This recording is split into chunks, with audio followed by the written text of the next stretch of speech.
This is a Willets Point Shea Stadium bound 7 express train. The next and last stop is Willets Point, Shea Stadium.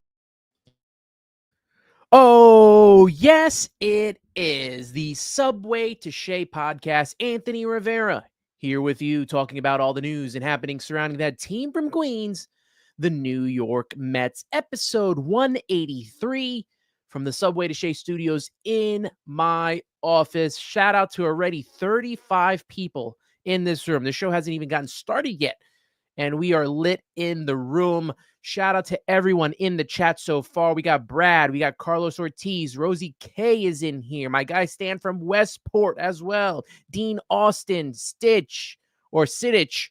Good morning, everybody. Appreciate you all for being a part of this show. Green Machine, who is fresh off of the Amazing Day, or Amazing Day. I was going to say Amazing Mets Day, but it's Amazing Day. Odd Villain, thank you guys for joining us.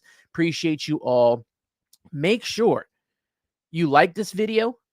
Make sure you're subscribing to the podcast. We are 20 followers away from 900 subscribers on the Subway to Shea YouTube page. I appreciate every single one of you for just wanting to watch me talk about the New York Mets and joining in the chat as well. I say this every week, but I really appreciate it. It's a lot of fun to do. You can follow the Subway to Shea podcast on X, Instagram, and TikTok at Subway to Shea. TikTok's back. It only took maybe less than 24 hours, but TikTok is back. Great to see. You can follow me personally on X at Subway to Shea and subscribe on Apple Podcasts, Spotify if you'd like to listen, and YouTube, as I said, if you prefer to watch, and be a part of the live streams, because that's very important. I know a lot of people can't be a part of the live streams and they listen to it on the go, which is great. I love to have it a part of every platform and do what I can to make that possible. So I appreciate every single one of you guys for tuning in here. Keep on coming into the show. Keep on joining. Helps the algorithm, helps this show get out there on this Sunday morning, which is an NFL World Conference Championship morning. So I appreciate you tuning into some baseball talk. And let me start off the bat here. Usually when I put together this show, it's usually late on a Saturday night.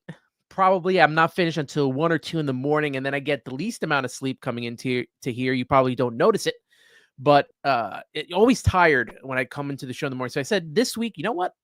Let's get the show ready in the morning. Saturday morning, we'll put everything together. Everything will be set. Everything will be ready to go.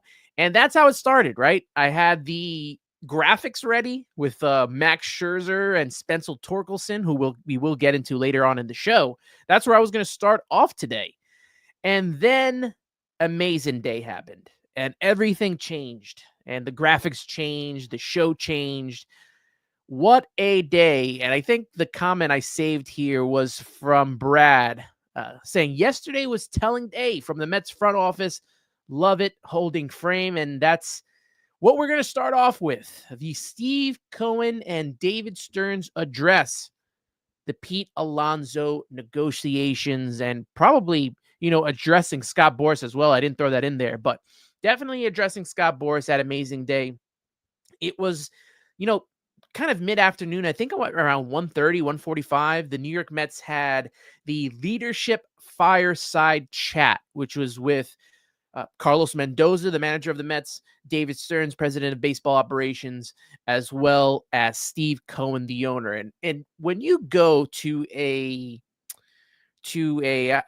keep wanting to call it a Comic-Con, but a fan fest. Let's throw it out there, fan fest, this is the first Mets fan fest, I think, since they tried implementing it in 2019 because of COVID happened. We didn't end up happening after that. But the Cohens brought this back this year at Citi Field. There was a whole lot of events. I honestly have FOMO. I really wanted to be there. I saw all my friends, all the great content creators, all of you great people were out there, showing me all the pictures and all that. And it was great to see. And I was like, man, I wish I would have went. But it has a little Subway to Shea to take care of and a family to take care of right now. So maybe next year I'll take a little Subway to Shea and we'll have a good time. But a lot of you had a great time, and great to see that. I know there was a lot of complaints as well, but it's the first one. And if you've ever been to a Comic-Con, you already know how it is. Shout out to Johnny Boy in the chat, good friend to the show. Appreciate you for being a part of this as well. G Money Stacks as well. Will White in here as well. Appreciate everybody. Marcos Figueroa up in here. Guys, let me just say this. This leadership chat, and there was a lot of great ones, right? They talked about the 2015 team. Honestly, I would have loved to have been there for the Millennium Mets, the 2000 team. That was my team growing up. Loved those guys. Wish I would have been there to see that. But they had a lot of great panels. They had a lot of great events going around, pictures, autographs, meeting of the players. But this leadership fireside chat that was hosted by Gary Cohen, boy, a lot went down. And we got to get into all of it. And I got some graphics up here that I'm going to put up. Obviously, all started off with the chance of we want Pete and Pete Alonso. And kudos to the fans for doing that. Your voices needed to be heard, and you let it be heard. And I'm great to see that happen out there. And I'm not going to tell anyone how to fan. You know that already. I'm all for having your own opinion. And I'm glad the fans came out and said what they wanted to say in front of leadership, right? But how many times you go to a fan fest for a team and you get what was probably a half hour to an hour panel with Steve Cohen, the owner of the team. You have the president of baseball operations / GM in David Stearns, as well as the manager, Carlos Mendoza. So it's great to see not only ownership be a part of this, but also to see the fan base take part and just this whole thing just I thought was very well done. And even if the fans have, said their displeasure to this whole situation with Pete Alonso, you got answers from ownership, from the president of baseball operations. They were transparent. They were a united front when it came to Pete Alonso. And that's all you can ask for. Steve Cohen believes in the work that David Stearns is doing, vice versa. And look, this really wasn't, I don't think, a jab at Pete Alonso. This was more to Scott Boras. And shout out to Will Salmon of The Athletic. I don't know if you have a subscription to The Athletic. I do. I love reading his work. I love reading the articles, not just for baseball, but sports all around. But Will Salmon covers the Mets. He's been on the Subway to Shea podcast many times before.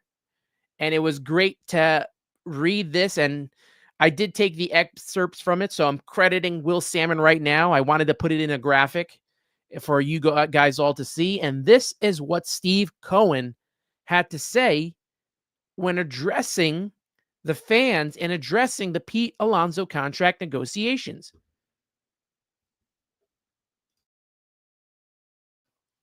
Cohen says, "We made a significant offer to Pete.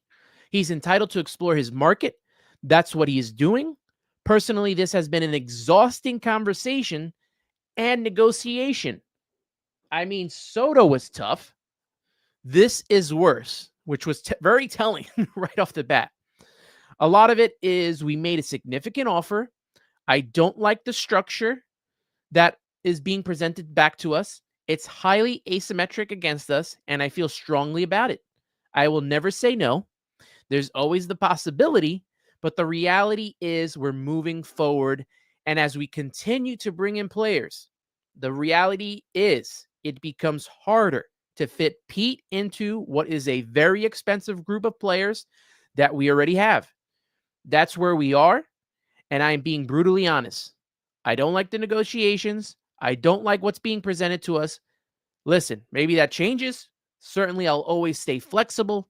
If it stays this way, I think we are going to have to get used to the fact that we may have to go forward with the existing, underline that. The existing players that we have. Cohen got cheered for this comment. And then David Stearns talked. And here's what David Stearns had to say. We all love Pete, and we've said that many times. As we've gone through this process, we've continued to express that. And we also understand that this is a business, and Pete, as a free agent, deserves the right and earn the privilege to see what's out there. We also feel really good about the young players who are coming through our system who have the ability to play at the major league level. We saw that last year, and that's not always the popular opinion. We saw that last year, and we will see this year again. Now, Stearns got booed for that, which I don't know if this is the right time to be booing David Stearns, considering the team went to within 2 games of the World Series. If you want to voice your displeasure about Pete Alonso and chant "We want Pete," cool. The booing part, I just don't get right now. I mean, these guys are coming out here. They're telling you like it is. And I think that we should all get on board at this point in time.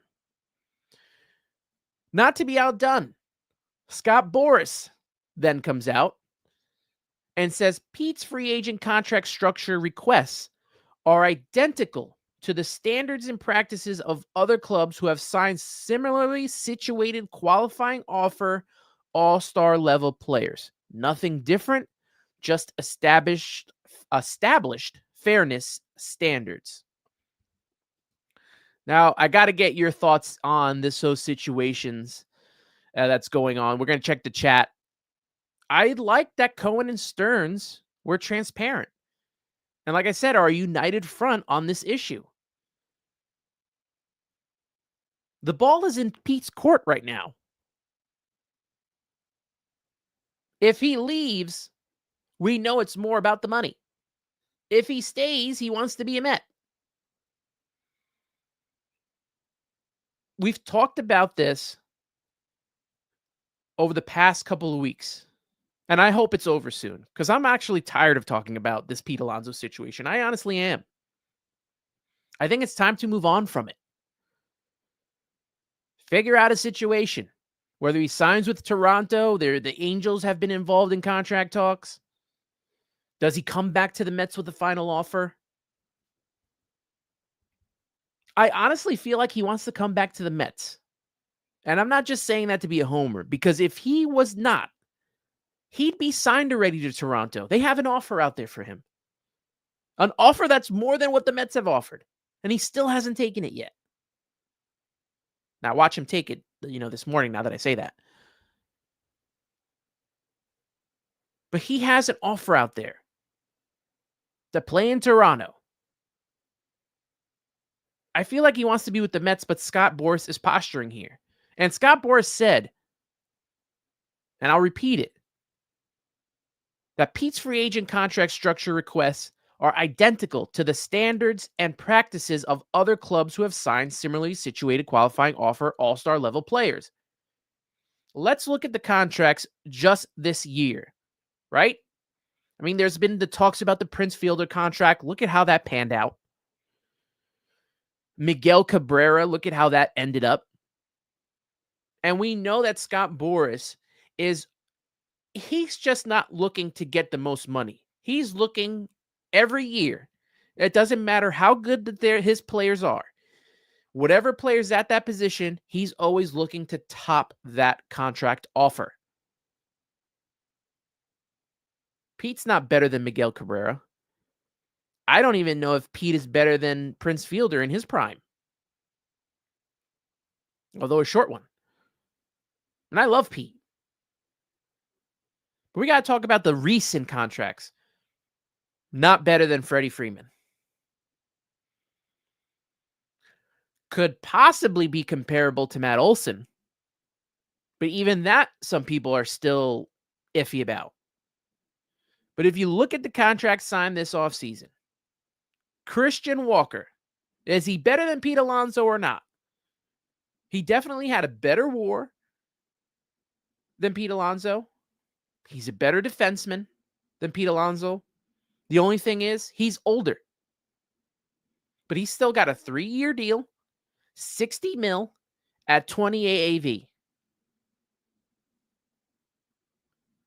Pete was offered, I think it was 3 years between 68 and 70 mil, which would be a lot more than what Christian Walker was getting.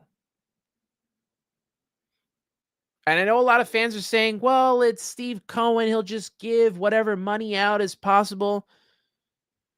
This is not how Steve Cohen runs, everybody. It's just not.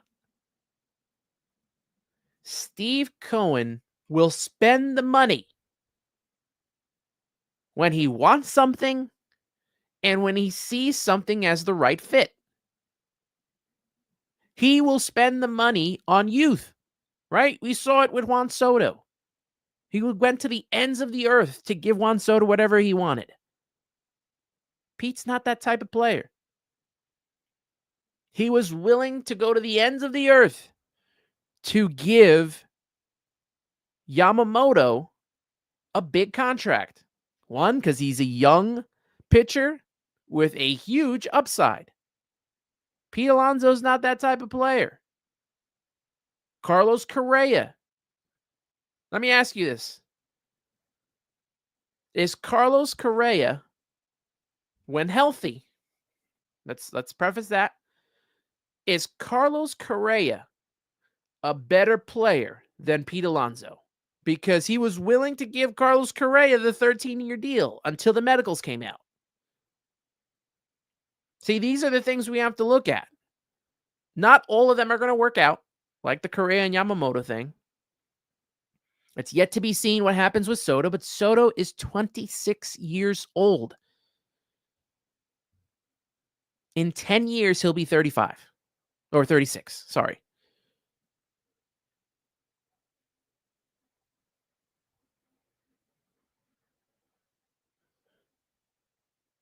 You have to be a little patient with the way this team is going about their business. And if you've seen this offseason, I'm pretty sure a lot of fans are not confident in the Mets' chances to win a World Series. So then what is the rush to putting this team together?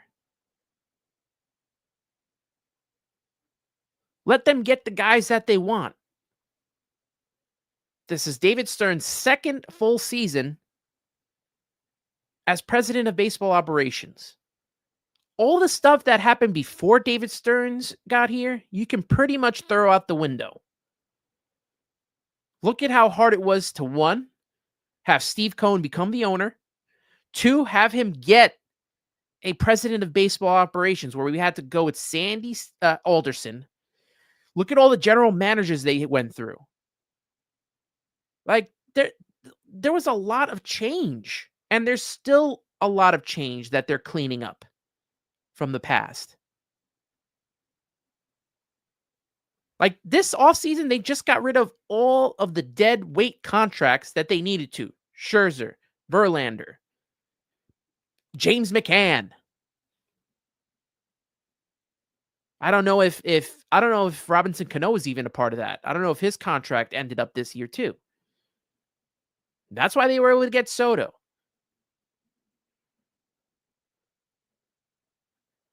I'm not saying you can't voice your frustrations. Yeah, it sucks. We haven't seen a World Series. I have never seen a World Series championship in my life, and I want one. Yes, Steve Cohen said we're going to win it within 5 years. Was that his exuberance? Probably. Should he have said that? Probably not. He did say we want to be the West Coast Dodgers, or the East Coast Dodgers. I'm sorry. The Dodgers are in the West Coast. He wants to be the East Coast Dodgers. Well, let me tell you something. It's taken the Dodgers over a decade to get to this point, to win a World Series. They've been to the playoffs every year, but they hadn't won the World Series. Not this way. right? They won the 2020 shortened season World Series. Whether you count that or not, I guess that counts. But this was the big one for them. This was the big breakthrough. And who knows, maybe they go on to become a dynasty because of all the moves they've made. But they built year in, year out to get to that point. Andrew Friedman was, I think, the general manager for the Tampa Bay Rays for years, a team that never spent ever, and found ways, similar to the Milwaukee Brewers, to bring in talent to at least allow themselves to be in the postseason in a year in and year out basis. And they did go to the World Series at one time in 2000. I want to say it was 8, I think it was, when they lost to the Phillies. Then Andrew Friedman comes to the Dodgers. And I'm so glad that I went on Blunt Thoughts with Hector from Washington Heights, because he brought up a tweet. I wish I would have asked him for it to save it. But there was a tweet about Andrew Friedman a year into him being the general manager of the Dodgers. And what did the fans want? They wanted to fire him. A year into him being the general manager, around 2014. 2016, everything starts picking up for the team. 2 years later. And now he's the best executive in all of baseball. It takes time, everybody. I know we don't want to wait. I don't want to wait. I'm tired of waiting to win a World Series. But I want this team built correctly, finally. We haven't seen a team built correctly probably since the 80s. And I didn't get to watch that team. And even that was ruined and torn apart once the Wilpons became, 50-50 owners. You need the owner and the president in baseball operations in line with each other, in sync.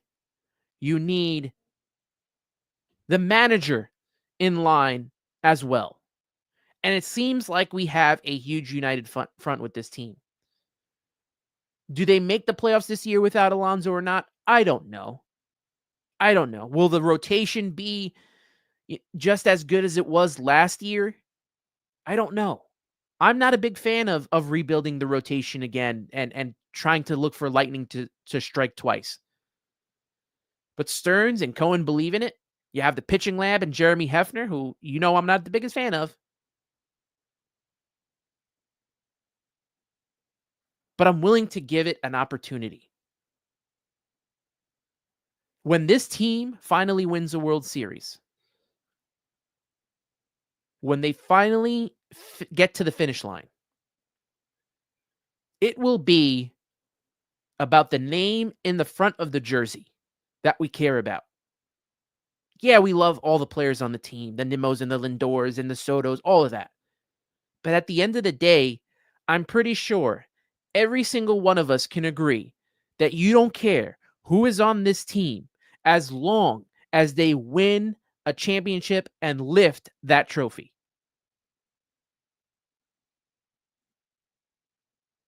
And that's what I care about the most. Now, I'm going to get to the chat. There's 113 comments that I have to try to get through alone by myself here. And I will do my best to get through everyone's comment. And I appreciate you guys all for tuning in here. Stan from Westport. Well, actually, let's start off with this. Excuse me as I mute myself. Let us start off with this. It was, where was that comment? Rosie K, a painful divorce. That's what it seems like. It definitely seems like we're going through a painful divorce here. But if Pete wants things to change, he's the one that has to step up and say what he wants. He's been letting Scott Boras do all of his bidding. But like I said earlier, if Pete Alonso wanted to be in Toronto, he would be ready and he would have signed. Stan from Westport. Boris' response was typical lawyer-like and offered no substance whatsoever, just like other deals at other MLB teams for all-star level players. Means nothing. You all know Boris has his spiel that he talks about. He does. And he will always be that guy. Never liked Scott Boras. I'm glad that we have an owner that can at least work with him, that's rich enough to get some of these players, right? He re-signed Brandon Nimmo. He brought in Soto. There's Sean Manaea was another deal from Scott Boras.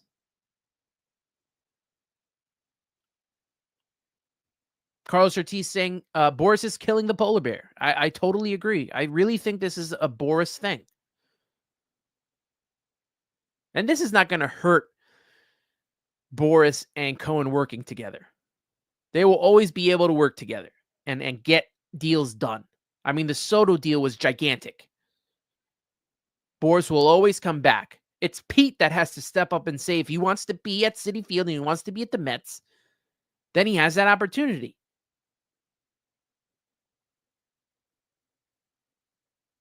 A lot of the fans want Pete back because of legacy, because he's a homegrown player. If Pete cares about legacy, if he cares about being the best home run hitter in Mets history, if he cares about one day having his number retired in the, I'll say the rafters, but you know, that's more indoors, but at the top of Citi Field, if he wants his number retired, he knows what to do. He goes to Toronto. He's just another player. A good one, but just another player.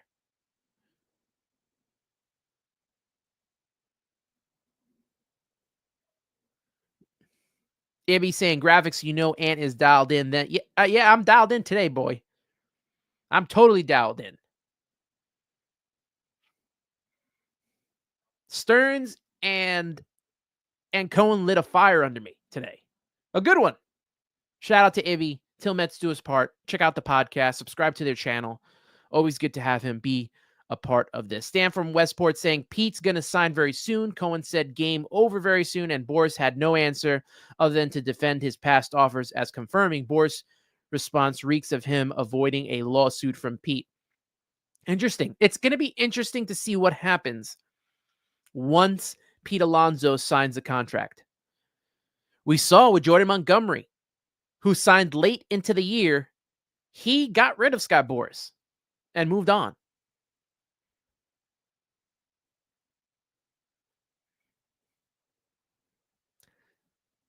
Scott Boras is great with the top of the line, top players in the league and getting them what they want. Here's the problem now. With players that are good, the jury is out because you have a team of analysts who are looking for the cheaper end of the deal with players. Look at how many teams have signed players this year. This has been outside for the Mets and the Yankees and the Dodgers. Trying to think of what other team has made a couple signs. The Braves just signed Jurickson Profar, which we'll get to later, which I'm disappointed about. But not a lot of teams are making moves. They're not falling for Scott Boras and his antics anymore. At some point, that dude will be obsolete in the league, and there'll be some other agent that will, be a little more fair and take over. I don't think Scott Boras is going to be long for this unless you're that superstar player. Rosie K saying Cohen was brutally honest, and that's all we can ask for from our owner. That's all that we want from our owner, is to be brutally honest, to be transparent.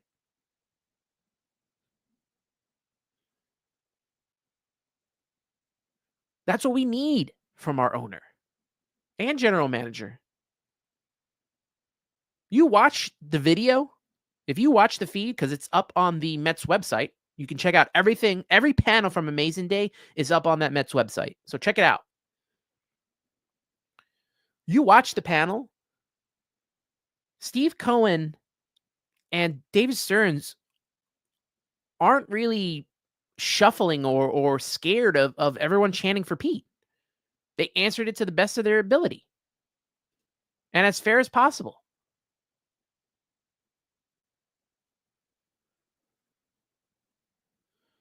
Good point from Carlos Ortiz here.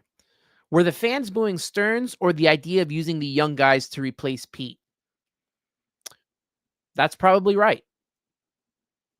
I mean, I don't think Mets fans, let's say Pete Alonso signs elsewhere, Mark Vientos moves to first, right? The talk was putting Brett Beatty at third. And it's both right now, Mark Vientos, Brett Beatty taking reps at first base.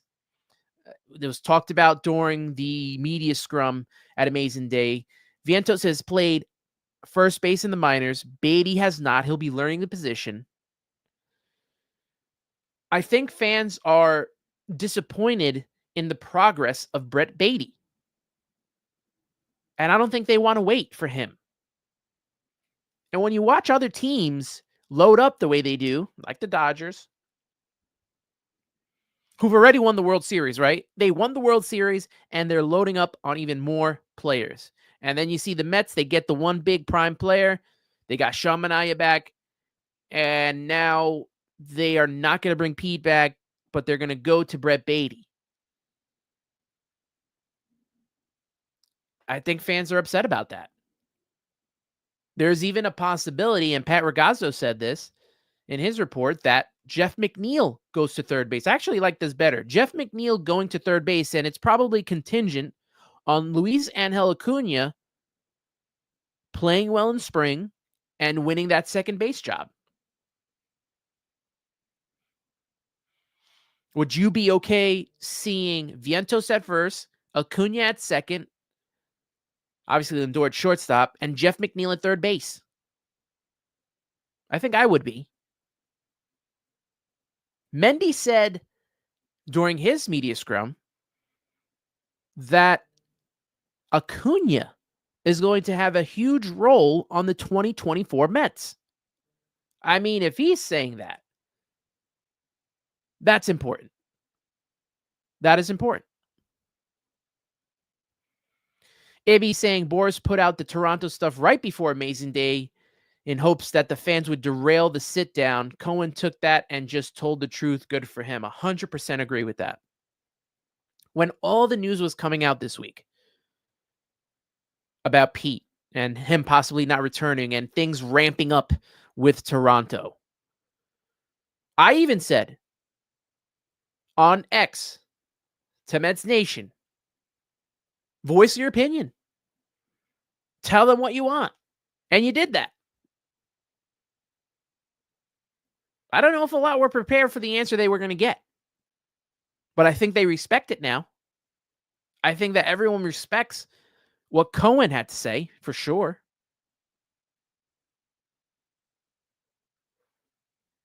Marcos Figueroa saying kudos to Cohen for his transparency, for better or worse. Correct. You may like it, you may not like it. But at least he came out and he gave you the honest truth. He doesn't like the contract structure. He doesn't think it's right. And he was being honest, saying that it's possible that moving forward, the players that are existing are going to be the ones that are part of this team.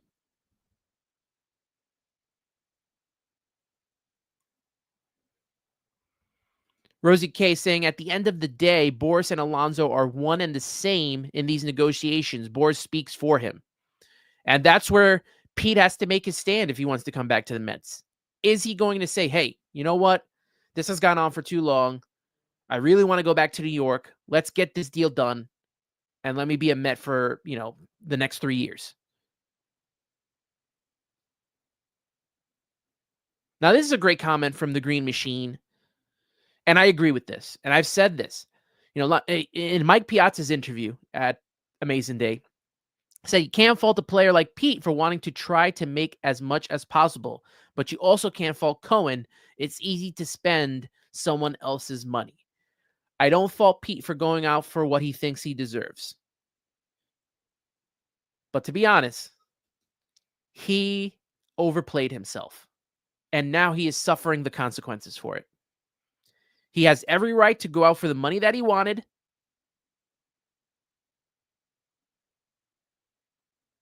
And it failed. It failed. He was offered 7,158, turned it down. Then he always offered the 3 for 68 to 70, which would be the highest AAV among players that were signed from first baseman, Christian Walker being the other. He would have had the higher AAV. Didn't want that one either. What do you do? What do you do at this point? Shout out David Smith in the chat. Appreciate you for being a part of the show. Dean Austin, Cohen is the most transparent owner in sports. Let me ask you something. In these last 2 years, because I was a little bit iffy on Billy Epler and his verbiage. Cohen and David Stearns working together. Have you ever felt lied to?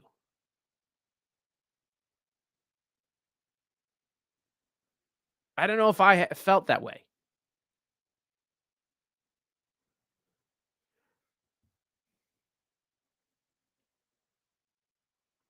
David Smith saying, this offseason is not making any sense. You massively overpay for Soto, you nickel and dime and lose Pete, and don't replace his productivity or fill holes in the starting rotation and some of the bullpen.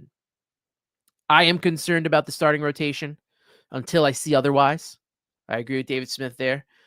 The bullpen is starting to shape up a little better. I think they need to add one more piece. I like the AJ Minter signing. Obviously, he's not Tanner Scott, but if you look at their stats over their career, right? Everyone wants to re-sign Pete Alonso for his stats for throughout his entire career. If you look at AJ Minter, he's better than Tanner Scott. He just has to stay healthy, right? Tanner Scott is the big toy. I even wanted Tanner Scott. But his K to walk ratio is not better than AJ Minter's. His ERA throughout the career has not been better than AJ Minter. And you want players that are going to stop walking batters because the Mets suffered so much last season from not doing that.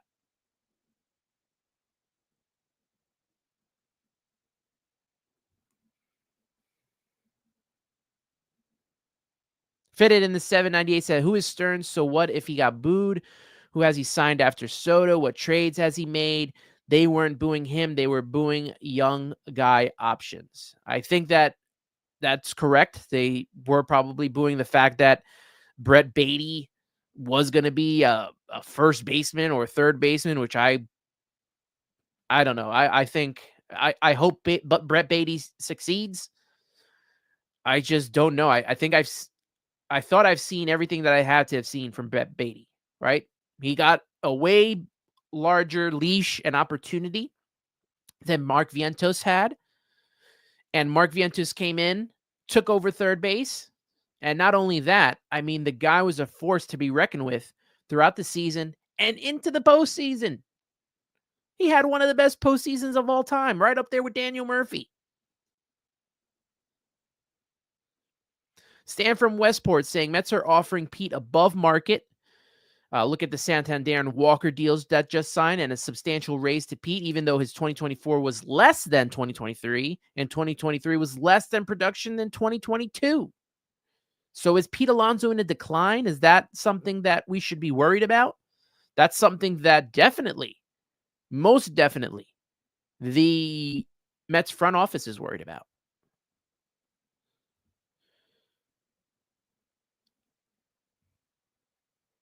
I agree with this from Rosie K. This is where I fault the Mets. Playing the youngsters is not a viable option after signing Soto. The Mets should have had a better backup plan for losing Alonso. I think they waited too long and they wasted a lot of time, and a lot of the first base options were taken off the board. And yes, they may want to go after Vlad Guerrero Jr., but I hate always waiting around and seeing if this guy's going to be available and then having to trade a whole lot of prospects to get him. He might sign somewhere else. He might get traded and sign an extension. Who knows? I mean, obviously they all head to free agency, but we just never know. We never know how it's going to end up. It's a big gamble.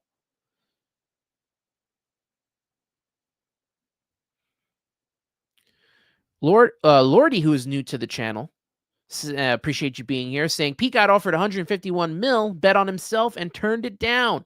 That is his fault. You must take where you are worth now. And unfortunately for him, he's going to have to take a cheap deal. He's not going to get, I don't think unless it's the Angels, I feel like he's not getting 100 mil. Shout out to D in the chat. Marcus Figueroa is saying, Anthony, you need to be a marriage counselor for Pete and the Mets. Sign me up. I'll try to work it out for them. I'll do my best.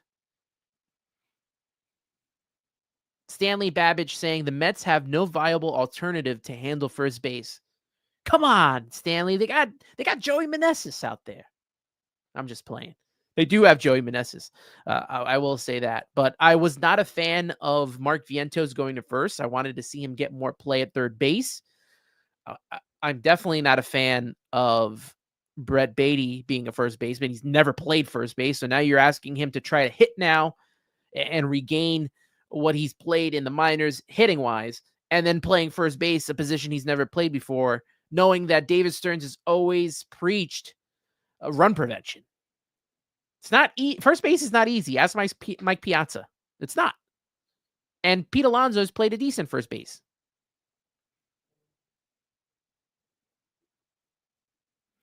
Green Machine, great point. Cohen learned a bit, it seems, from handing out big money on some bad deals. To try to bridge the gap for a few years, he's letting Stearns run the ship and implement his vision. I agree with that. Dean Austin saying, Pete is clearly choosing the money over the team. Let's be clear, Soto had more money on the table from Toronto. And almost the same amount of money from the Yankees. What, $5 million more? He would have went back to the Yankees. Cindy McGrath saying, if Pete wanted to be a Met, he would have signed already. I am over Pete Alonso. I agree. I am not over Pete Alonso yet until he signs, but I do agree that if he wanted to be a Met, he would have signed already. But if he wanted to be in Toronto, I think he would have signed there already as well.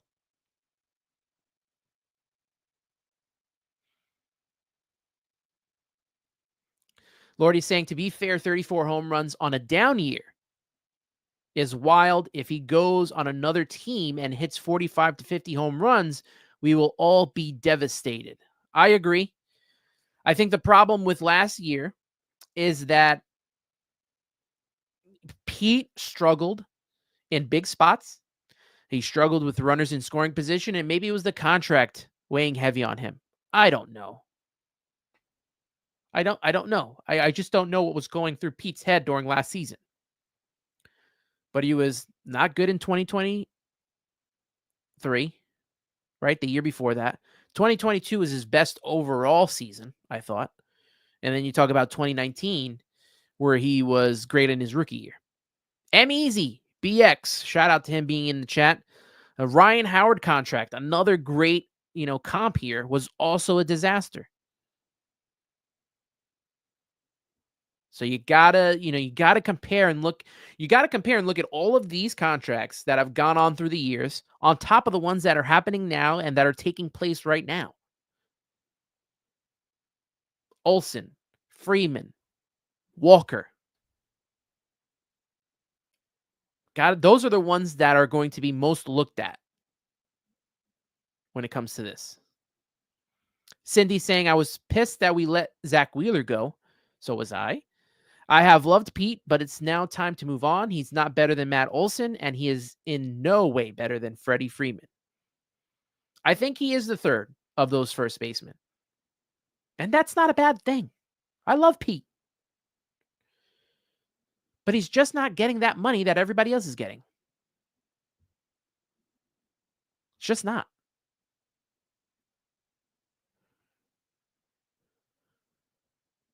Johnny Boy also saying he doesn't think Pete wants to be here either. And maybe he doesn't. Maybe it's just me hoping he wants to be here.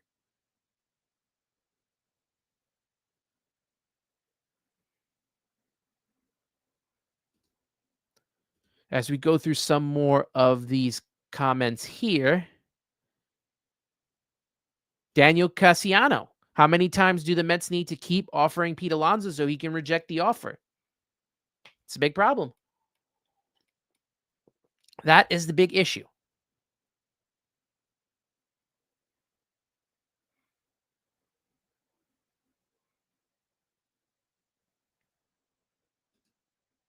Anthony Santiago is saying to sign Pete. I really do hope that they sign Pete and bring him back, but we will definitely see.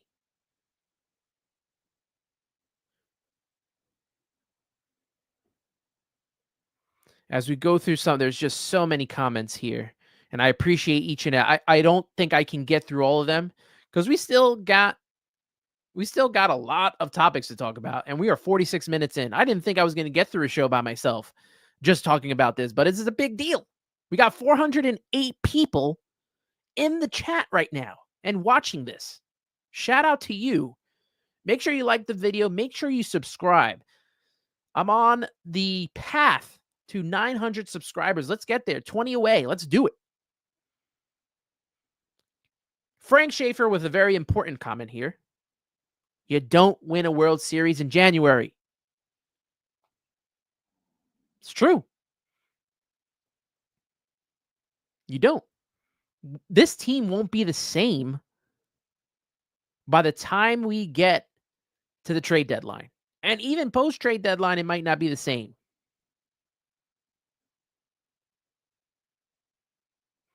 Another good point from Frank. Mets have the best owner, president of baseball, operation manager combo in baseball. Nationals won the World Series the year they let Bryce Harper leave without replacing him. How? Juan Soto. I mean, you basically just replaced Juan Soto with Pete Alonso. So at the very least, from an offensive standpoint, the Mets team is probably about 5 or 6 games better. Would it be even better if Pete Alonso was a part of it? Absolutely. Shout out to Ron Rivera in the chat. Appreciate you, my friend, for being a part of this. All right. We are going to continue this show because even this topic goes into the whole Pete Alonso situation. And that is a possible Spencer Torkelson trade. I have to say that slowly to say it correctly. But Pat Ragazzo of SI.com, good friend of the show, also been a part of Subway to Shea podcast. I was going to try to get him on today, but he wasn't able to make it. The Mets are considering a Torkelson trade with the fact that now that Gleyber Torres is signed with the Detroit Tigers and Colt Keith will be moved to first base. He's a former #1 overall draft pick, has 4 years left to control, which is, perfect for the Mets, obviously.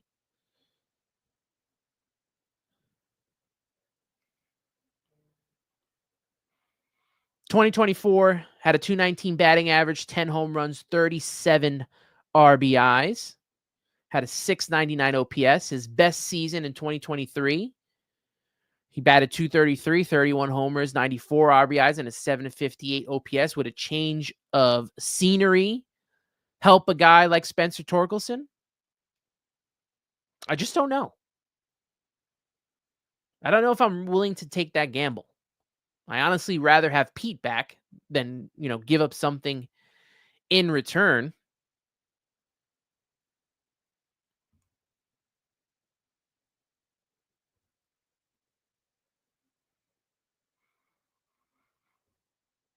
So we'll see if that's something that comes to fruition. I'm not the biggest, fan of this move.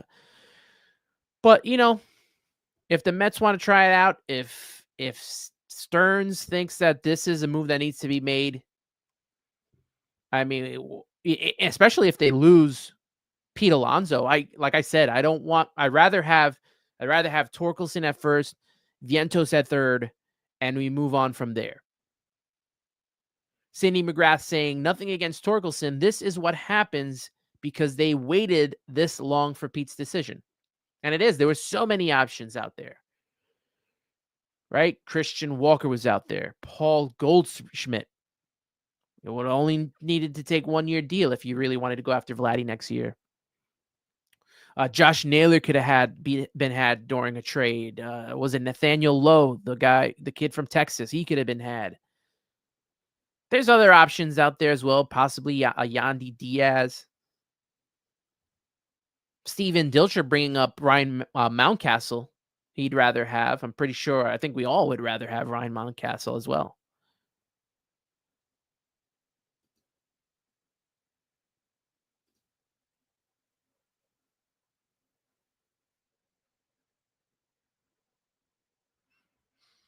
So we'll see. We'll see what happens. And we'll see what the Mets do when it comes to first base. It's, again, we're here another week. We are closing in the end of January, getting ready for February. And in a couple of weeks, we'll be getting ready for pitchers and catchers and then spring training. And still, there's no resolution to this Pete Alonso situation. And I hope that the Mets don't continue to just wait this out because they have a lot of other things that they need to take care of right now. A lot.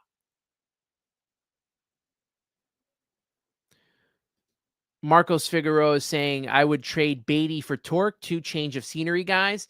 That's what I'm hearing a lot of people say. And if you check out my short that I did with Draftneck Mark from last episode, we talked about, a possible change of scenery for Torkelson and Beatty. So great, comp to each other. 2 guys that have struggled and need the opportunity to move on and probably need fresh start elsewhere.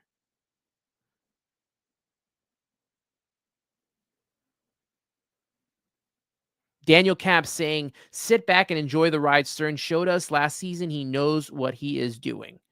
Getting to within 2 games of the World Series with that roster, the way it is,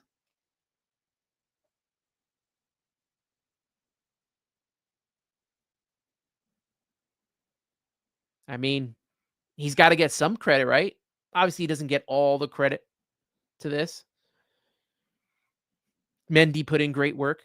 The players put in great work turning it around, doing what they had to do. Daniel Cassiano saying, do you think that Pete Alonso will take the Mets offer? What is the next Mets offer? Like, he's already turned down 2. And we're just sitting here waiting for him to, oh, yes, that one's good enough for me. Like, we just don't know what he wants. We really don't. Like, they're not, I think that they have come together on years. I think that has been set. Right? He's only allowing the Mets to give him the 3-year offer, although I don't know what Toronto's offer is either. But it's the AAV, the average annual value. I think that's the holdup here.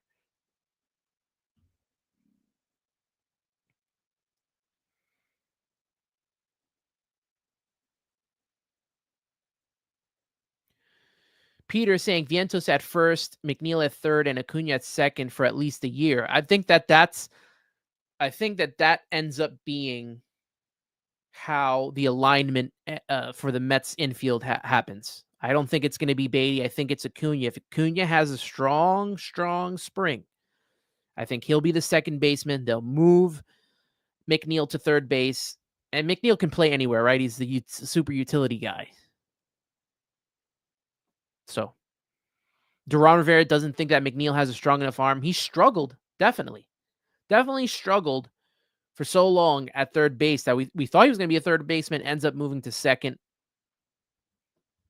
There you go. Pat Ragazzo had himself a day. He wasn't done either with the great comments that came out And he mentioned a possible, I know you guys are going to love this, Max Scherzer reunion. The free agent Max Scherzer threw in front of teams at Cressy Sports Performance's pro day earlier in the week. Scouts for the Mets were out there. Ragazzo said that the Mets were interested in a 1-year deal. Would you be okay with a Scherzer reunion? I asked this on X, and a lot more seemed to be okay bringing Max Scherzer back. I was surprised. You got a 40-year-old pitcher, only pitched 9 games last season, had arm fatigue, nerve issues, a hamstring strain. He got blasted by Mets fans after the 2022 wild card game. I guess well-deserved. But then he got blasted by fans on the way out after being traded. I am shocked that Met fans want to bring back Max Scherzer. It's a no for me. It really is.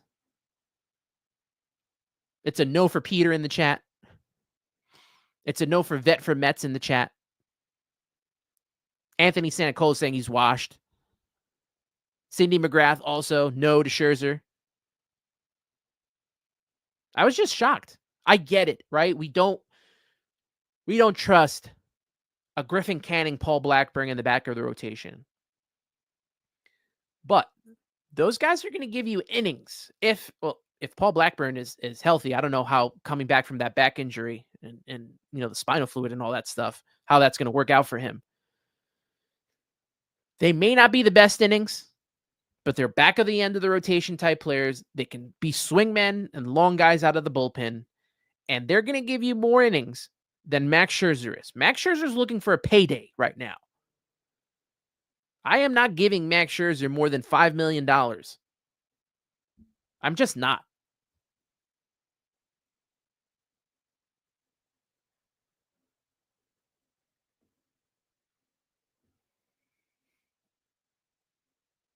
Daniel Castellano, Max Scherzer is too old and he needs to retire.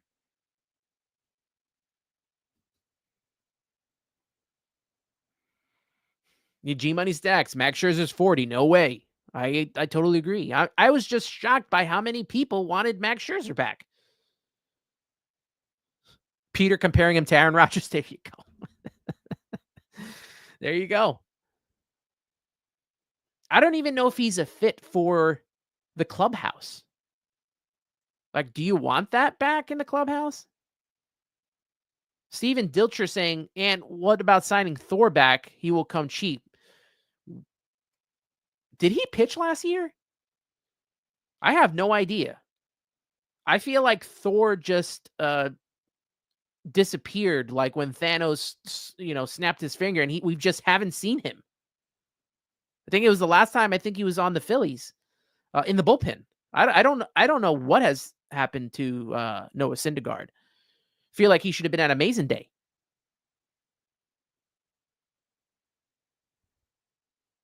Well, I'm glad that a lot of people agree with me when it comes to Max Scherzer, because I really don't want him back. No offense to him and his career and what he's done. It's just I have the same feeling about Max Scherzer now than as well when we signed Justin Verlander. I didn't want Justin Verlander. I thought he was old, and it ended up being correct. Corey at ESB, who I got to get on the show at some point. Corey, we got to link up, my friend. I got to get you on the Subway to Shea podcast. He says, I expect us to tread water with the starting pitching for a few months, and Stearns will make in-season moves as if needed for upgrades. Totally agree. And if you can tell him to look at Seattle and see if we can bring in Luis Castillo, I would very much appreciate it. Very much. I've also talked about this. Great. I'm thankful that Vets for Mets brought this up. I wonder what Flaherty is asking for. I know that he was looking for a short-term deal. If you can get Flaherty on a short-term deal with an opt-out, that's something that I would definitely consider, right? An opt-out after the first year, allow him to go back into free agency. Definitely a guy that I would consider if they can do it. Something, a contract like they did with with Sean Manaea. The first time, that is, to be honest. So Flaherty, I would take a flyer on, and I think a lot of other people would as well.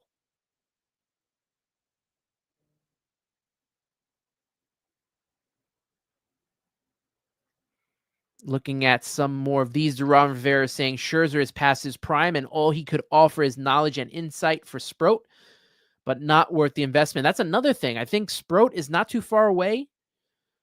I think he could possibly see some time this season. We talked about that with Joe DeMayo. He thinks that Brandon Sproat is going to have the biggest impact out of the prospects this season. So I'm willing to wait and give him the opportunity. And then if it doesn't work out by the trade deadline, you make a move. Otherwise, I prefer Jack Flaherty, like Odd Villain, like Stanley Babbage. I prefer him over Max Scherzer, honestly. Now, one more big thing for me on the show is the Mets at Amazin Day unveiled the alternate road jerseys. And if you see the t-shirt, you know that your boy loves the script. Now, I know it comes from a bad time, the 87 team that, had all this hype and fell apart. But man, I always wanted that script to come back in some way, shape, or form. I posted the pictures on Instagram and on Twitter of the Mets jerseys. I would have loved the black New York jersey. That was the first jersey I ever had. I would have loved that. I would have loved the blue with the gray writing to come back as well. And then there was some part of me that really wanted this script back. And we're getting it. Peter saying it's fresh. I agree. I love it. And I'm going to post it up here. I got the pictures. This is via SNY Mets on X, as you can see here. And I got to explain it out because we got some that may be listening to the Subway to Shea podcast later when I post it. So it's a blue jersey with the New York script from 87. Obviously, the numbers there. I love that they brought back the proper lettering and proper numbers for the jerseys. Thank you for fixing this, Nike and Fanatics, after that disaster last season. This will be their alternate road jersey. The only thing I wish they had was that the gray lettering or the gray piping was in the lettering and in the script instead of the blue.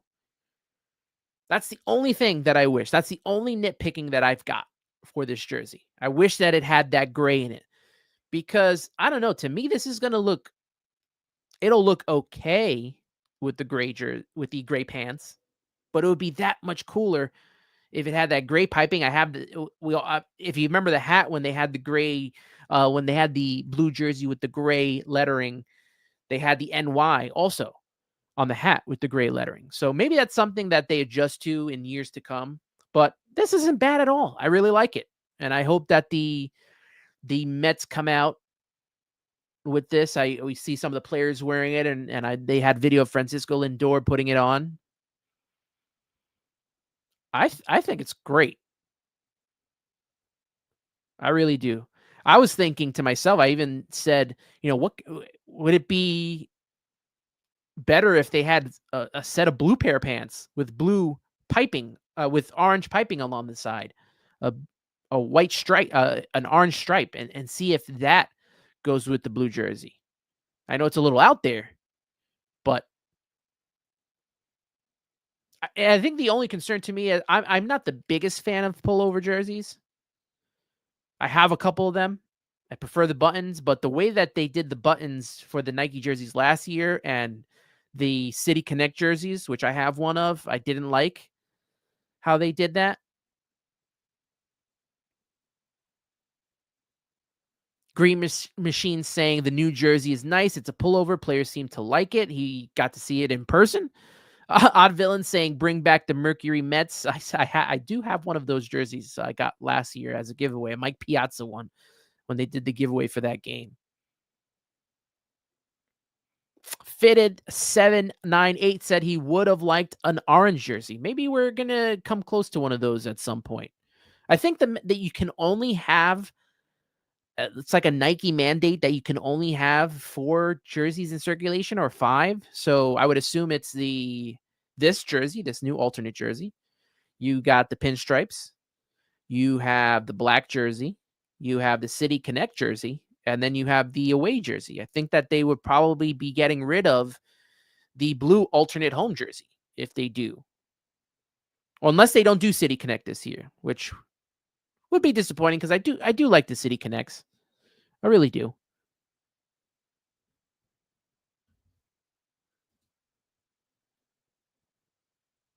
Peter saying he wished that the Mets would put some right jerseys in production. Maybe we'll see that when we come to his number retirement. I got a jersey, I'm going to say 2013. I got a David Wright jersey for the All-Star game. That was a long time ago. Yeah, I think you can, and I would assume that if you get a blank jersey, that you could put Wright's name and number on the back, right? If you wanted to. I just haven't seen any Wright jerseys just laying around. Like I see Piazza jerseys, I see all the 86 guys. Heck, they even have like Robin Ventura from the 2000 World Series, a lighter. G Money Stack saying the jersey looks decent. Stan from Westport saying, gotta go with white pants. Lindor tried it on and likes it. Solid. It's super comfortable. Said it was super comfortable.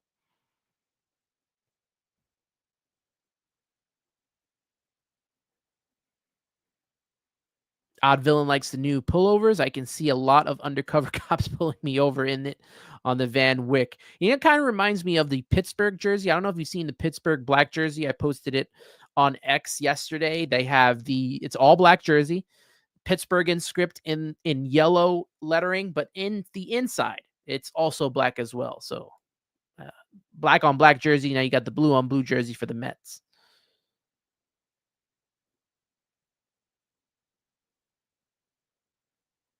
Marcus Figueroa is saying blue and orange tie-dye pants, homage to the 69 Mets and Woodstock. That would be a sight to see. Vets for Mets, I have a feeling if on TV or at the stadium people start to complain about the visibility of the names and numbers, they would make a change to the gray lettering. That's possible. I think eventually that happens. We get to see the gray lettering, but this is the first of its kind. So we'll see what happens there. Anthony Santicola is saying 86 road jerseys are the best. I think that I think they just said Mets on them. Like they didn't have New York during that 86 season. It was just Mets for the home jerseys, the stripe, those with the yellow and orange stripes going, the racing stripes going down the side. And then the away jerseys were just gray with the Mets on it. But these are cool. I like them. I'm probably getting one, to be honest with you. But shout out to the Mets putting out this jersey. I really appreciate them bringing back the script. You see it in their locker room. They have the New York script in the locker room. A lot of the merchandise, obviously my T-shirt, they've been coming out a lot more with the New York script. So it felt like it was inevitable that this was going to happen. Now, as we wrap up the show, I like to get into the latest news and happenings, obviously surrounding the team from Queens. Billy Wagner. Congrats to him. He will be inducted into the Hall of Fame. He gets in on his 10th and final year on the ballot, 73.8%. His career, 47-40, 2.31 ERA, 422 saves, 1,196 strikeouts in 903 innings pitched, had a whip of 998.998. Let me do that correctly. With the Mets, he was 5-5, 2.37 ERA, had 101 saves, had 230 strikeouts in 189 and 2/3 innings pitched, and a 1.054 whip. Carlos Beltran, in his third year on the ballot, 57.1%.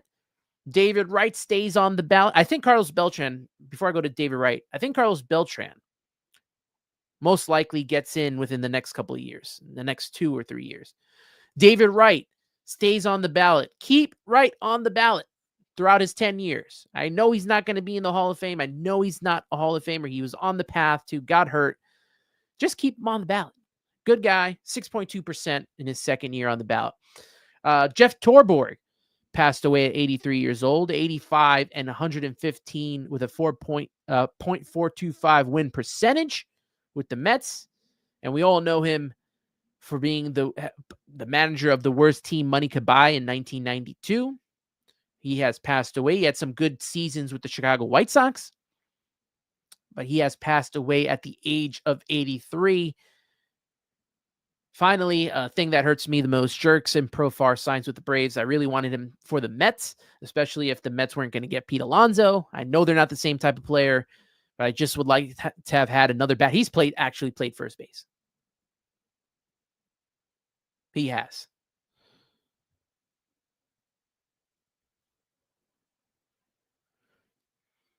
But he's probably going to be a Mets killer next year for the Braves. So we'll definitely have to see some fun when he comes around. Henry Del Valle saying Beltran finished with 70%. I don't know. I got that from the baseball website from MLB.com. So I don't know. Maybe they didn't update.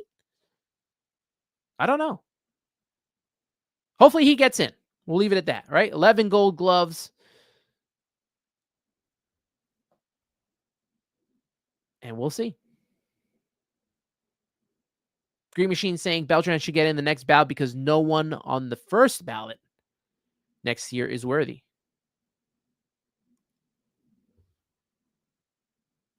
I don't know yet who's a part of the next ballot. I'll have to check in on that, but we will definitely see how this happens and how this goes forward. I would like to see Beltran not only in the Hall of Fame, but as a New York Met. I think he's deserved that for sure. And he'll definitely be in the Mets Hall of Fame at some point as well. Ladies and gentlemen, it's been a great show. Close to 500 people in this room with us in the chat. Appreciate you all being a part of the chat and being a part of the Subway to Shea podcast. Remember to like and subscribe to the video. Helps us get up there in the algorithm. Helps a lot more people to see it, a lot more people to tune in to Subway to Shea. And we are closing in on 900 subscribers. Like to do that by the end of today would be fantastic. But if not, hopefully by next episode, we are at 900 subscribers. You can follow Subway to Shea on X, Instagram, and TikTok, which is back. It only took less than 24 hours, but it's back at Subway to Shea. Follow Anthony Rivera on X at AntRivera86. That's me. Subscribe on Apple Podcasts and Spotify if you listen. That'll be up later today for all of your listening pleasure. And I've already talked about YouTube. You know what the drill. You know what to do. Thank you so much, everyone, for tuning in. This comment, this chat has been fantastic today. I wish I could have got to each and every comment that was out there. But you guys have been fantastic yet again to helping me get through a show solo. So I usually like to have guests. But these solo shows are starting to become a lot of fun because you guys make it so much fun. I hope you enjoyed Amazin Day if you went there. We are closing in on, what is it, 3 weeks maybe to pitchers and catchers? 3 or 4 weeks. Baseball's back soon.